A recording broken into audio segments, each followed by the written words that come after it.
I'm Donald Bell for Cool Tools, and in this video we're going to try something different. I'm going to give you an overview, a preview of some of the tools I've ordered in recently. None of them have really been tested. Some of them I've had some time with, but not going to be able to really review them here, but I thought you guys would appreciate an early look.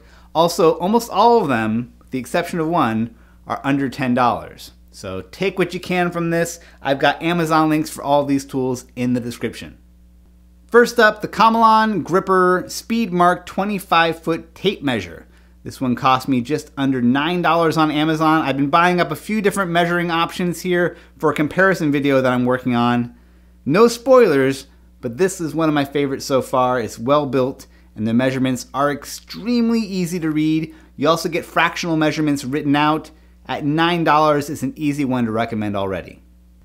Next, I have these Tarp clips from Tekton. These came in a 4-pack for around $7. These came in handy recently when I was trying to cover up my go-kart with a tarp and some bungee cords. The tarp was oversized for the car, so the eyelets around the edge of the tarp were kind of useless. My friend Brian had a set of these around, and they allow you to clamp a temporary grommet anywhere on your tarp for a perfect fit. Keep them with your bungee cords, really convenient. Next up, an $8 panel carry handle from Stanley. I haven't tested this yet, but if you've ever tried to carry around a full 4x8 panel of plywood, it's super awkward to grip unless maybe you're 7 feet tall. This handle is specifically made to extend your grip just enough to make it easier. It's made of plastic, so I'm not sure how well it's going to hold up, but it's name brand, and at $8, I figured it was worth a shot. This one is a real wild card. It's a painter's tool with a roller cleaner. I picked it up for $5. With the painter's tool, you can comb out paint from brushes or squeegee the paint off of rollers with the ring part. The other part fits onto a faucet and is supposed to act as a shower for rollers.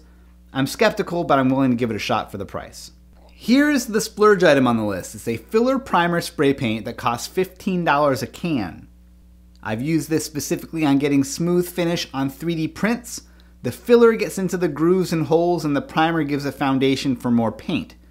This one specifically calls out that it's sandable. It's really meant for car body work. You can put it down on rusty metal. It's probably overkill for what I'm doing with it, but it works. Now, the cheapest item here, surprisingly, is this $4 fingertip craft knife from Fiskars. It's meant for fine details, stencil work, block printing. By looping it around your finger, you get a little extra control over a conventional X-Acto knife. You can also relax your grip a little, which could be nice for extended work. This copper tape was a total impulse buy. I got a discount code that brought this $8 tape down closer to $5. What's cool about this stuff is that you can use it in electronics or music projects to shield components from radio interference. You see this stuff in electrical guitars and stomp boxes.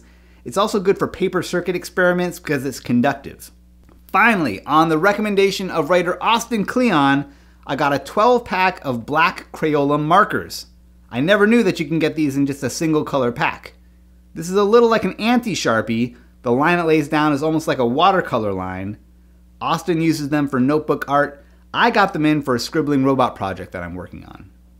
So there you go. That was a quick look at some new tools. I'm sure some of these will get a more in-depth look later on. I've got Amazon links for each and every one of these tools down here in the description. And remember, you can find thousands of reader-recommended tools like these at cool-tools.org.